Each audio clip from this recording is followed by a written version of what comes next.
All right, what's going on, everybody? Welcome back to the channel. It's Millennial Trades. It's Monday, January 16th, 2023. Obviously, American markets were closed in observance of Martin Luther King Day. But I do have some news items we'll go through real quick. We'll try to make this one a quick one tonight, guys. And for those of you watching the shorts, thank you for stopping by the short page and checking it out. I know YouTube might be pushing some of the shorts out in their algorithms a little bit more than they push the longer formatted videos, but some people like the shorts. We got some people watching the longer formatted videos. So I just want to thank everybody for being here and supporting the channel. So we'll talk about the debt ceiling. I also want to talk about a little bit about the World Economic Forum. Not too much. Basically just mention it here right now. They are meeting, I think, starting tomorrow. So I want to say it's like a 3-day event, but I'm going to look for some headlines tomorrow and see if we can get some statements coming out of these elite Gouls, and just to kind of see what they're up to. There was an article actually yesterday about beetle burgers being almost ready for mass production. So I suppose they're going to start marketing bug burgers fairly soon here. I'd say within the year. But we'll see if there's any mention of it at the World Economic Forum. But yeah, we'll talk about the debt ceiling and also the wholesale inflation numbers, the PPIs. Our PPI comes out this week, but Germany's PPI came out, and India. Germany is at a 16-month low, and India is now at a 22-month low. So this might be a good indication that our PPI numbers are going to come in a little bit lower as well, which would continue this narrative that, the inflation is under control, the narrative, potentially the false narrative, that the Fed's interest rates are working to bring down the inflation. There's other theories out there that, because of the global trade retracting, right? I think global trade's down 9.2% since June, off the top of my head here. Some speculate, like the fellas at Eurodollar University, that the real reason for the inflation coming down is actually because of the global trade and the price pressures on imports and exports coming down as well. So how much of this, the inflation reports, how much is this, how much is the Fed responsible for what we're seeing in the CPI reports, what we're seeing in the PPI reports? Is that whole narrative something that we just have to look at again and factor in maybe some bigger sources for the drops in inflation, such as the global trade? I think it's an excellent question. So there's another story too, bond market risk, or I should say that the stable coins in the crypto market posing a huge risk potentially for the bond market. This is coming out of Cornell University. This professor, Aswar Prasad, I think is how you say his name. He believes that stablecoins present major risks for the bond market. So I'll get into that as well. Before we hit the bond market story with the stablecoins, because I don't usually talk about cryptocurrency, so I figured I'd grab a quick crypto story. I saw this, in my feed today. Had a little bit extra time because the markets weren't open. So before we get into that, though, why don't we go ahead and just talk about the debt ceiling real quick. So the debt ceiling has been raised since 1960 80 times, and we had the Treasury Secretary Janet Yellen come out and say that they're going to have to take extraordinary measures this week because supposedly the debt ceiling needs to be raised by Thursday. They need to vote on this soon. Janet Yellen says we need to take extraordinary measures to prevent defaulting. And, the way they always frame this is like, well, whether it's raising the debt ceiling or bailing out big banks, they're always going to tell us that it's good for the American people, that this is the right thing to do for the American people. And if they don't intervene, if they don't, bail out banks, if they don't raise the debt ceiling, if they don't do all these crazy, unsound economic things, that it's going to hurt the American people. It's going to hurt us so bad that, the whole thing's going to crash. If we default on some of these loans, the entire system's going to collapse. This is what they're trying to convince us of. I don't know if I believe that or not. Some people do believe that. I tend to think Janet Yellen's she's kind of a creepy ghoul. When she talks, she's always reading from a teleprompter. I don't think I've ever just seen her speak from the heart. Speak off the cuff. She's always reading just some script that somebody else gave her to read. So, and Janet Yellen also comes from the Federal Reserve. Now, how does a woman like this get to be a Federal Reserve president and a Treasury secretary later on? I mean, this stuff is crazy, but I'm telling you guys, it's a revolving door at the top. They just sort of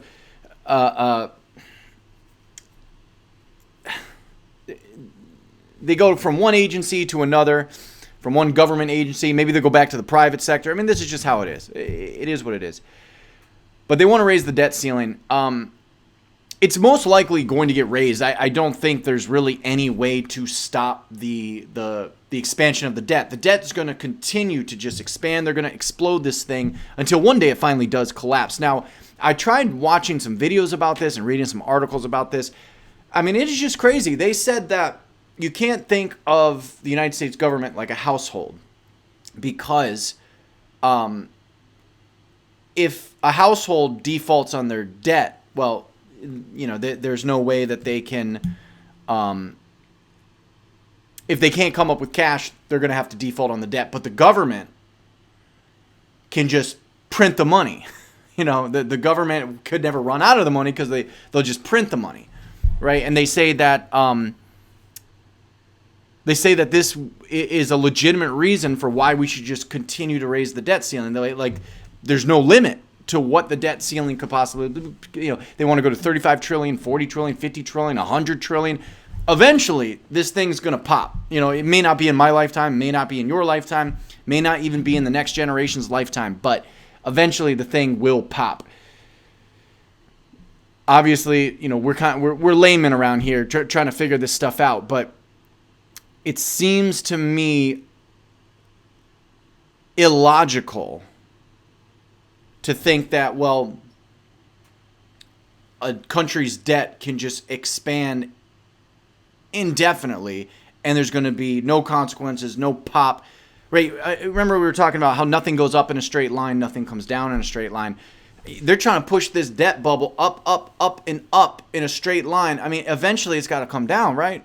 Nothing goes up or down in a straight line. So the Republicans are going to use this to try to, I guess, get spending cuts. I don't know how you get spending cuts if you're going to raise the debt. What would happen if they defaulted on the bonds? Well, they can't really tell us that, right? I couldn't find any information about this. They don't even present any theories on what might happen if they just default on some of these bonds. And we've been talking about this on the channel. There are major imbalances, supply and demand imbalances, major fiscal imbalances, monetary imbalances. Eventually, this stuff is going to have to correct. We need almost like just huge, devastating corrections if we're ever going to escape some of this. But yeah, they're going to try to vote on this by the end of the week, by Thursday. Honestly, I think the markets are going to like it. As long as we get the vote for the debt ceiling to be raised, I think the markets will love it. I think this is going to perpetuate the rally. So if they don't, or something gets stalled out, or there's any, talk about the system collapsing, then that's obviously going to be kind of bearish on the markets. So I don't want to harp on that too much, but okay, the stablecoin situation, right? Again, coming from the Cornell professor Aswar Prasad. I think Cornell is in Ithaca, New York, which is it was kind of a cool town when I was 14 years old. Now I'd probably be like, it's a bunch of Marxists out here. But if you're ever in upstate New York, try to drive through Ithaca. It's a pretty cool town. But yeah, from Cornell University, right? Stable coins apparently, and I didn't know this, use treasuries as a backup to maintain value and to maintain the value of the peg. Right, because the stable coins are supposedly pegged 1-to-1 to the dollar. This professor from Cornell says if there were a run on the stable coins and everybody started pulling their money out of stable coins, it would force these different crypto organizations that issue the stable coins to start selling off assets, which include U.S. treasuries. Three stable coins or three issuers of the stable coins is Circle, Tether. A lot of us have heard of Tether, and maybe Paxos. And they possess together $60 billion in treasuries. There was also something recently introduced by Senator Pat Toomey called the Trust Act. And it's basically, for digital assets, fintech, and inclusion. It's a subcommittee for digital assets, fintech, and inclusion. Like, what? I don't know how they sneak this stuff in here, but this is what it's called, the Trust Act for digital assets. It's a subcommittee for digital assets, fintech, and inclusion that was started by the House Committee on Financial Services, right? Its goal is to regulate crypto and the different ecosystems within cryptocurrency. So they are talking about regulation. I mean, it's obviously coming sooner or later. I'm not sure how good that's going to be for the price of Bitcoin or any of these cryptos. I think Bitcoin's back over $20,000. And this shows me that if things like Bitcoin are still working, Bed Bath and Beyond, all of these meme risk-on assets, if we'll call them that, to me it just says that the bubble is nowhere near deflated. We are still deep in the bubble if Bitcoin's rallying above 20,000 again, and Bed Bath & Beyond can rally 30% in a day. I mean, you tell me if I'm wrong, but that seems like we're still deep in bubble territory. So yeah, this subcommittee from the House Committee on Financial Services, they want to introduce this new act called the Trust Act to regulate not only crypto but also the different ecosystems, which would involve the stable coins. Last year, UST, which is I think it's the Tether stablecoin, went from capitalization of 10 billion, right, to 1.4 trillion. If I'm reading my notes right here. So it went from a 10 billion in the crash, I read that wrong. During the crash, we went from 1.4 trillion, and just in the past year on these stable coins, 1.4 trillion all the way down to 10 billion. All right, so that that just shows you how much value has been lost in the stablecoin market. And if there were a run, the Tether, Paxos, they're going to have to sell off all these U.S. treasuries, according to this guy at Cornell University. Tether has 58% of its reserves in U.S. treasuries, which equal to $39.7 billion. Circle has $12.7 billion in treasuries. Paxos has $6 billion in treasuries. And if there is a run, they're going to have to sell these bonds to have the cash to pay out all these people that want out of the stablecoin. And the Fed said in May also that stablecoins are prone to runs. That's what the Fed said. And we know the banks potentially are, prone to some kind of run as well. They're stacking up on their cash liquidity, doing whatever they got to do, sell off certain assets, because defaults are probably coming. You can just look at all the economic news. You can look at the collapse of global trade. Look at the macroeconomic level. Look at the interest rates. I mean, none of it is good. You tell me where the good news is economically. So, yeah, the stablecoin story, we'll have to just kind of keep it on our radar. Is it possible we're going to see some extreme, drop, extreme measures taken by these different cryptocurrency organizations to try to deal with people pulling their money out of stablecoins. Stablecoin supposedly is supposed to provide the liquidity easily so people don't have to transfer in and out of fiat to trade cryptocurrencies. But the whole thing could be just one big giant Ponzi scheme. I mean, that seems to be what Jamie Dimon and a lot of the bankers are telling us. But if you have people from Cornell University saying that they're prone to runs, if you have the Fed, a few months back saying that these stable coins are prone to runs, it could be that the traditional finance, the legacy finance camp doesn't want cryptocurrencies to succeed. All right, that's what we're told by the cryptocurrency nuts. You know, that traditional legacy finance is going to do everything they possibly can to, make cryptocurrencies unsuccessful.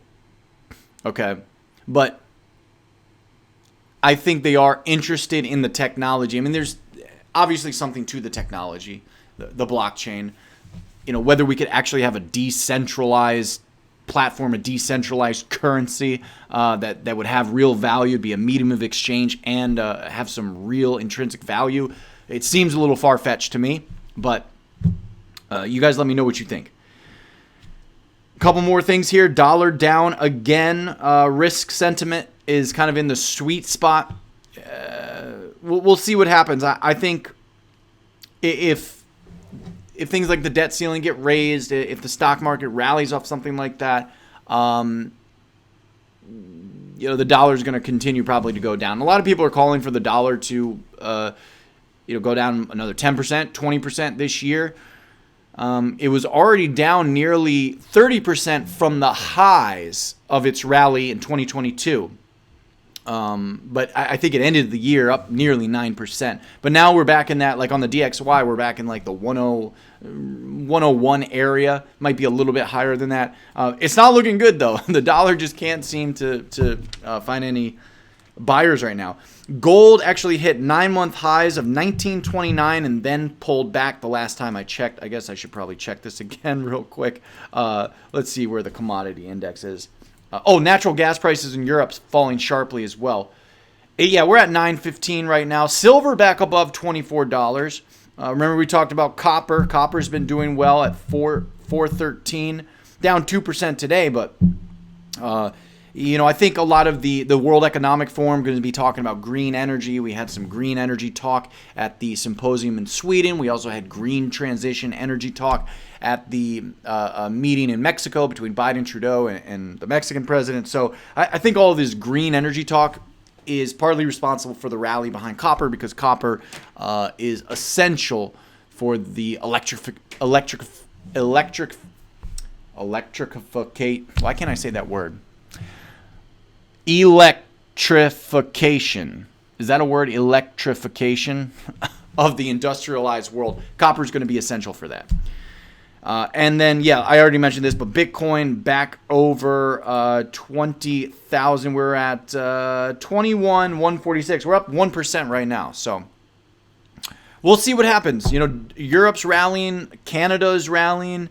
We've got the wholesale inflation numbers looking a lot better. So one can only speculate where this will turn out. You guys let me know your thoughts in the comment section down below. As always, until next time, I'll see you on the next video.